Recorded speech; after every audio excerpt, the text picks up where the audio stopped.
You factor in the $700 billion, the bailout of AIG, the bailout of Bear Stearns, the bailout of the rest of them is way more than the $700 billion. The rogue, so Islamic finance, with its encoded value system, will reduce and eventually crush the power of the outlaws. The rogue nature of the economy will be trimmed by Sharia economics. The outlaws will be shunned through a code of ethics that prohibits such businesses as gambling, prostitution, pornography, and the trade in illegal drugs. Hedge funds and private equities will be regulated by a financial system that rejects the concept that money can create money. Now, if you're on Wall Street and you realize that this is happening in the Muslim world, what sort of message are you going to put out? So my point, brothers and sisters, is hold on to your Islam. And hold on to your Islam in its fullness. Support the fledgling efforts at Islamic finance in this country. Guidance, none of these are perfect systems. They're working on it, and they're working in a system that's extremely flawed. Guidance Economics has given out $1.3 billion home financing to date, based on a fledgling system of Islamic economics. You know how many foreclosures they've had? And that $1.3 billion of home financing? Two foreclosures. So, realize, brothers and sisters, that by holding on to your Islam, you represent a moral alternative to a system that has no real morality. It has a healthy respect for the bottom line. So, and that is the basis of justice for the world. Not perfect justice. Perfect justice is with Allah subhanahu wa ta'ala.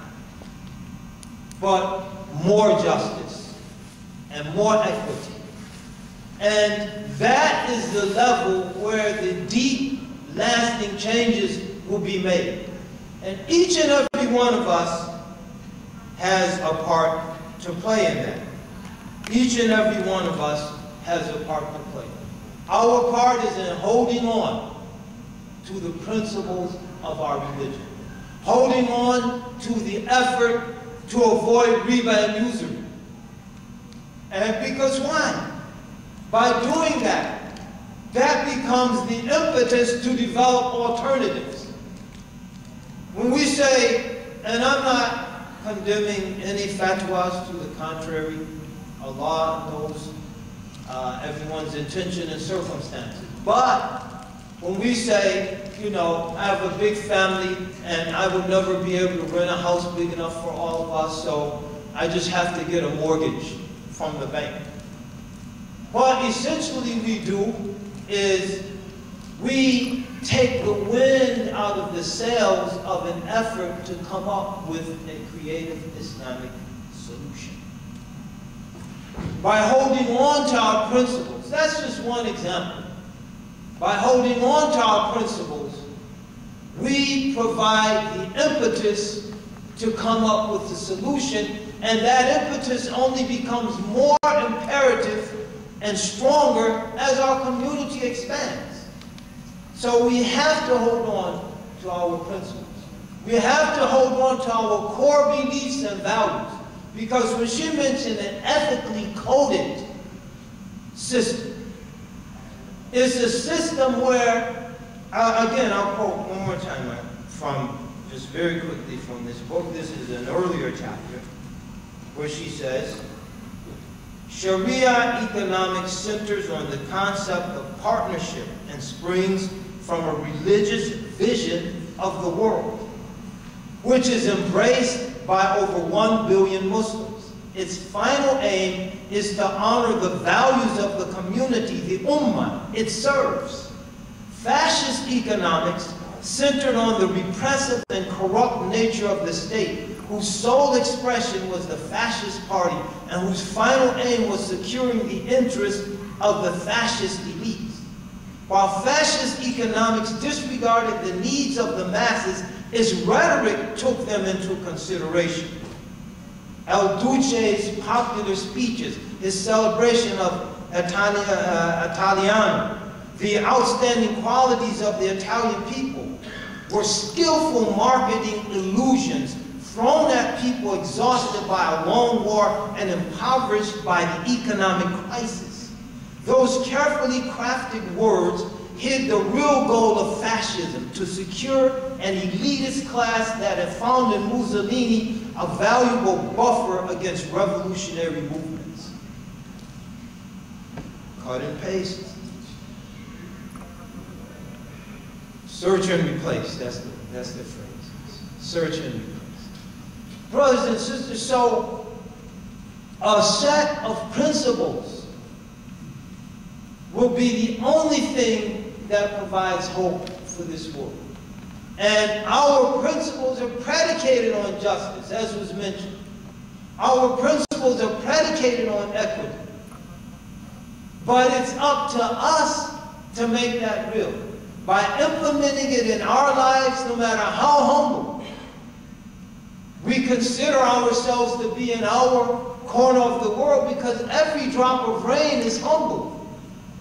But when it combines with millions of other drops, it forms a stream that come together and form oceans. So never consider your humble contribution to be insignificant, to be meaningless. In conclusion, because my time is up, preserving and spreading. We have a message. We have a message that can benefit people. And it's up to us to spread that message. As we mentioned, this is no time to hide as a Muslim. This is no time to be quiet as a Muslim. But this is a time to do the best thing any human being can do. As Allah subhanahu wa ta'ala informs us, وَمَنْ أَحْسَنُ قَوْلًا مِمَّنْ دَعَا إِلَى اللَّهِ وَعَمِلَ الصَّالِحَ وَقَالَ إِنَّنِي مِنَ الْمُسْلِمِينَ. Who is better in speech than one who calls to Allah, works righteousness, and proclaims, verily, I am from amongst the Muslims. So brothers and sisters, social justice, to have a solid and meaningful foundation, has to be rooted in the commitment of a large number of people to principles that involve justice and equity. We as a community have to be committed to such principles. Once we are committed as a community, not as isolated individuals, that won't get it. As a community, then justice will flow naturally from that commitment. Justice will flow naturally from that commitment. So we pray that this humble gathering, for all of us in attendance, can be a start in that process of commitment. Nasallallahu alaihi wasallam. Assalamu alaikum wa rahmatullahi wa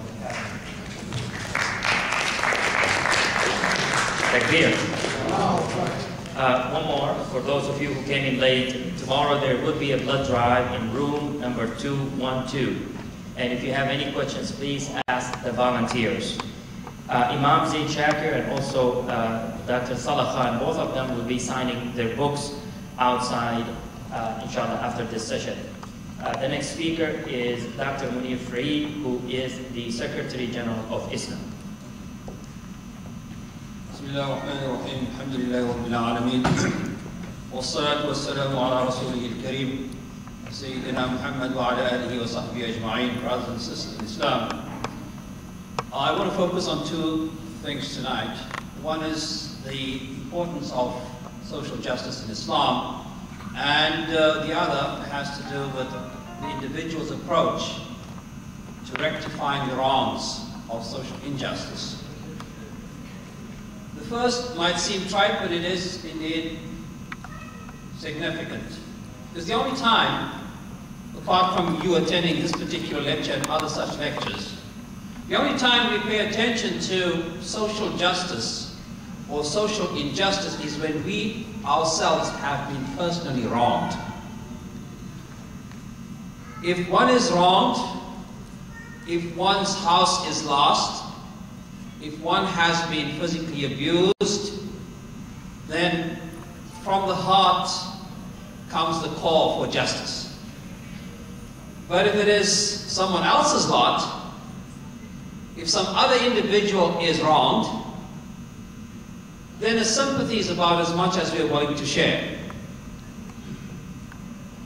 Yet as Muslims we forget that the last day is actually called Yawma Yaqubul Hisab. That the last day is the day of reckoning, when scores are settled, when ultimate justice prevails, when absolute transparency takes place. So Islam places great significance to justice. So much so that Allah subhanahu wa ta'ala has as one of His attributes Al-Adl, the just. We have in our tradition many theological conflicts. And one significant conflict which I want to bring to your attention is that we differ with a group that existed in early Islam and whose ideas alone remain today, the Mu'tazila, and we differ with a group that still exists today, but whose attributes are not known to us, the Ithna Ashariya, in the importance that we give to the concept of adl. You know that in Islamic school, you and I were taught that the arkan al-iman are the following. آمنت بالله وملائكته وكتبه ورسله واليوم الآخر, right? For some schools, they include in that the idea that Allah is inherently just. That an inherent attribute of Allah is al-adl. Sunnis have differences of opinion, theological differences of opinion with these schools in the significance and the importance they give to this particular attribute. Not because it is not significant, but because Sunnis distinguish categorically between the essence of Allah and His attributes. The point is to underscore the importance that Islam gives to justice itself. Now to the approach that the individual Muslim ought to adopt in order to rectify the wrongs of social injustice, knowing full well that only on the day of Hisab will the individual who is aggrieved, that person whose right was taken away from him or her, only on that final day, in the presence of Allah subhanahu wa ta'ala, will that person's rights be fully restored. Ours is a world of approximations. We try our best to rectify these wrongs, but we believe full well that recompense will take place at a different time and a different space. And the approach that Allah subhanahu wa ta'ala instructs us to adopt is very interesting. It distinguishes between self-aggrievement, the persecution that you and I suffer as individuals, and the persecution that others suffer. The approach that we ought to have with regard to the sufferings of others is different from the approach that we ought to have with regard to our own sufferings.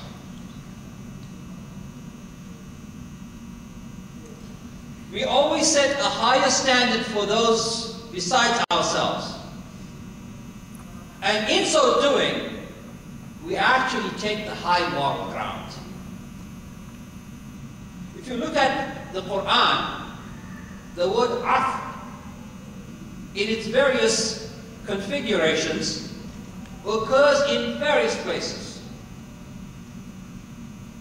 Allah subhanahu wa ta'ala, for instance, has been talking about marriage.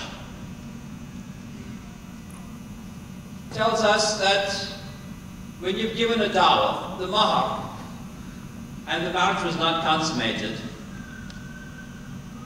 then half that dawah should be returned. But if you seek to forego that and give and allow your wife to have the entire amount, then that is better for you. Notice this approach. The law is first put in place. The legalities that are needed to address injustice are first explained, and then the moral approach to that injustice is added towards the end. وَإِنْ عَاقَبْتُمْ فَعَاقِبُوا بِمِثْلِ مَا عُوقِبْتُمْ بِهِ. That if you've been wronged,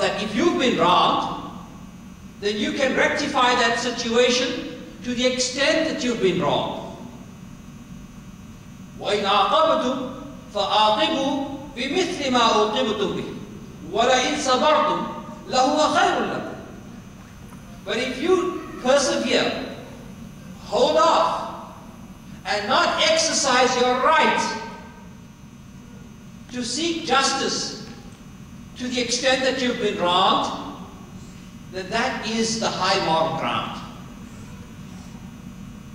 It is an approach that you adopt when you've been aggrieved, when you've been persecuted individually. But that is not the approach to adopt when someone else has been oppressed. For it is our responsibility as Muslims to make absolutely certain that justice is restored when those besides ourselves have been aggrieved in some way. The Prophet ﷺ was sitting with Abu Bakr radiallahu anhu, and someone was insulting Abu Bakr, abusing him. And as he was abusing him, the Prophet ﷺ looked on and he actually smiled. And this went on for a while. Abu Bakr couldn't take it. A man of tremendous patience and forbearance. But everyone has a tipping point, you know. So Abu Bakr reached his tipping point and he started to give as good as he got. At which point the Prophet ﷺ stood up and walked away. And instead of smiling, he frowned.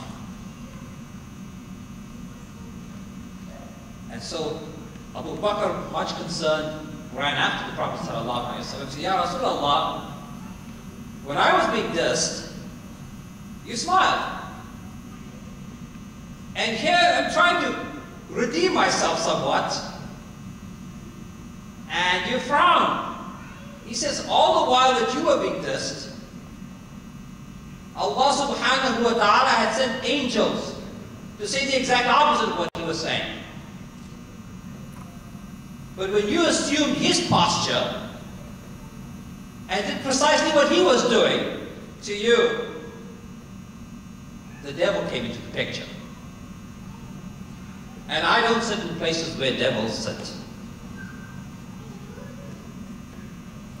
And then he went on, he says, "Ya Abu Bakr, there are three things in which you have the right, but in which you have to exercise that right with great prudence. says, on the one hand, you have the right to ask for financial help, all the word is beg. But if you so beg, in the hope that you would enrich yourself, then know that Allah will actually impoverish you. But if you decide, when you're being insulted, and particularly with regard to your family, that you would indulge them financially, that you would provide for them in the hope that this would mend the fences that are so broken because of domestic issues, then know that every dollar spent that way will actually enrich you. And if you hold your tongue when you're being insulted, then Allah subhanahu wa ta'ala will enhance your reputation in the community.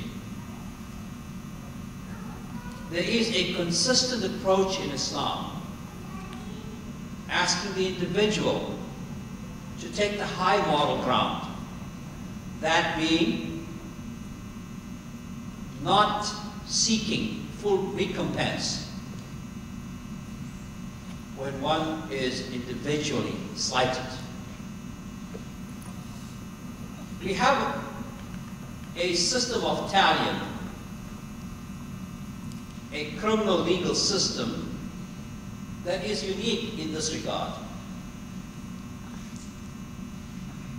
If someone in your family was killed,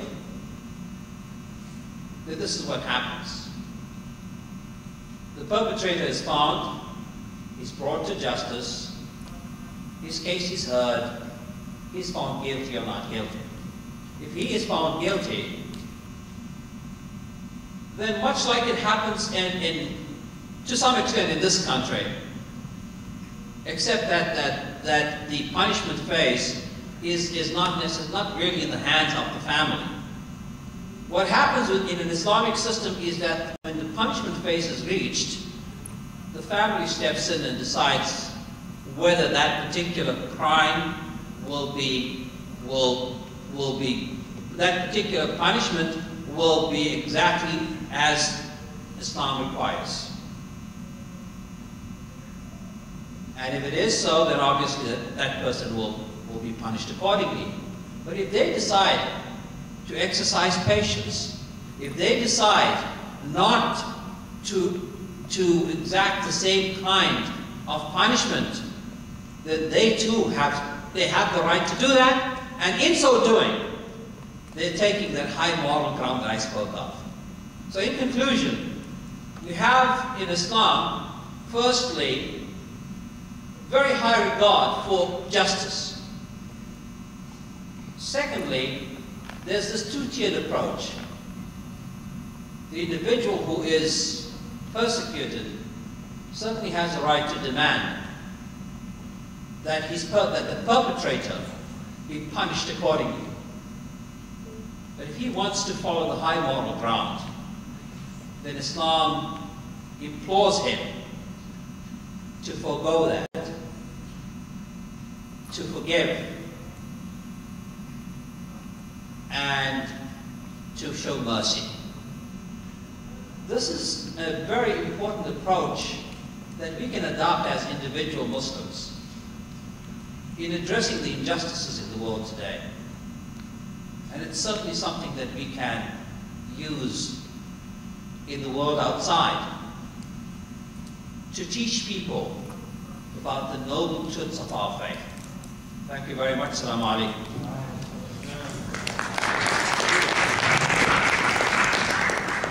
Agreed. All right. One final reminder that Imam Zaid Shakir and also Brother Salah Khan, they will be signing their books. And I ask all of you, inshallah, to bring your blood with you tomorrow morning, room 212. And if you have any questions, to ask the volunteers outside. Does anybody have any questions? Going once, going twice, and I know you're very tired. Two questions, and that's it. Go ahead, sir. It's a general question, I guess. My question is that the beauty of Islam and in terms of social justice, but also other aspects of Islam that we strongly believe in. And the question is, living in this society, how can we bring that side of Islam or in general to the masses?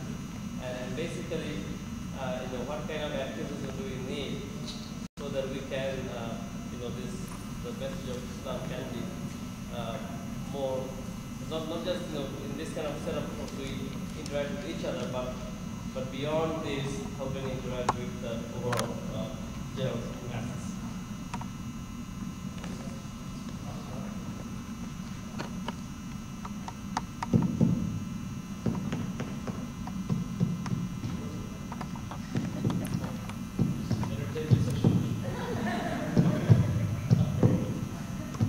Service, year of service. And for very little money, to rent a storefront for $200 a month in the middle of Rabbit Hole, Idaho, Wyoming, and just stock that with food and medicine and basic supplies, you'd be amazed at the good that we do. Those are just some examples. We could set up halfway houses in the inner city areas. And just for Muslim, every day in this country, 300 Muslims are being released from prison. And a large percentage end up going back. But you consider there are some estimates, there are 200 to 300,000 Muslims in these various prisons in this country, out of about 2.5 million incarcerated population in Rome.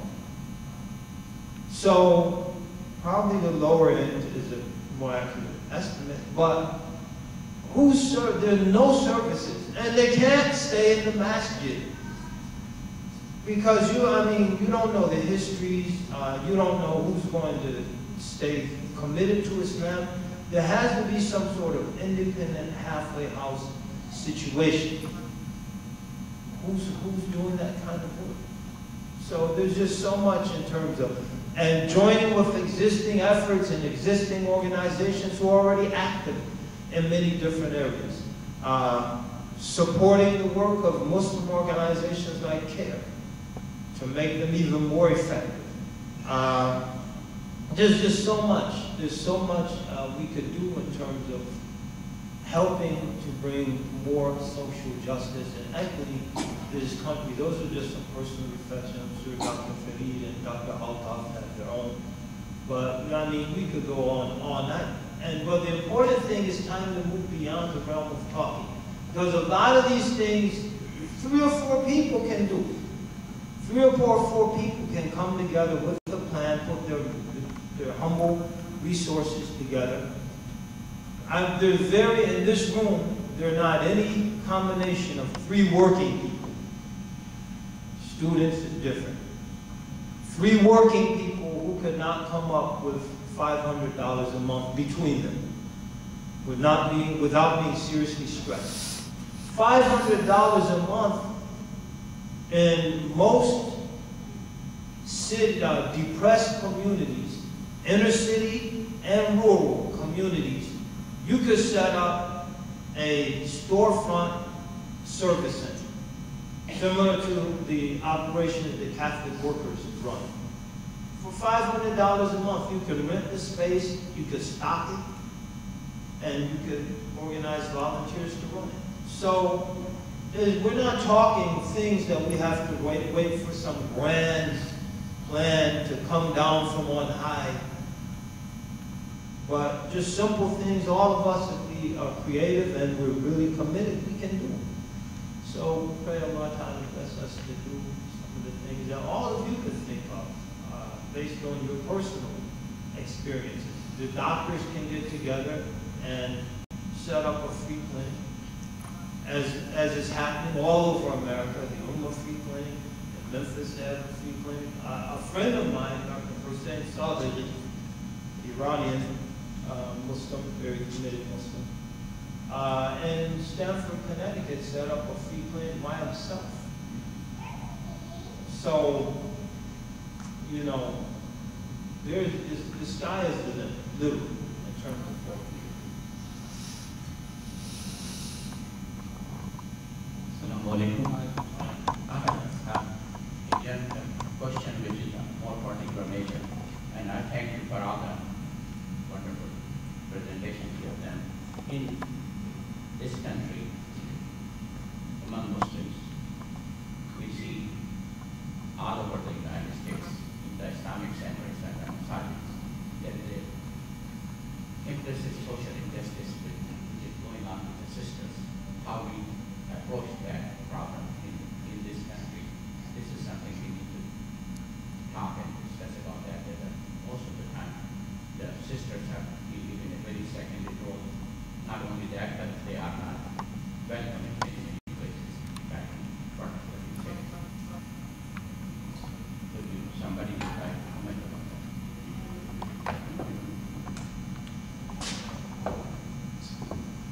Well, you know, you're stating the obvious. It's true what you say, and it's a problem that we have, and we want an immediate solution to it. But I want you to take and I think maybe you can more than most other people, the longer view, and say, look back 10 years, and have we improved in terms of gender relations, or have we not? I'm not certain. I would think that, and I say I'm not certain, both because I have not been here, I've been here for more than 20 years, but that might not be time enough to kind of draw some kind of a timeline. It's important to do this because this is a social revolution we're undertaking. We're moving from a community that was deeply segregated. Historically, we've always been segregated. It's not like there was that golden moment in very early Islam, and then cultural trends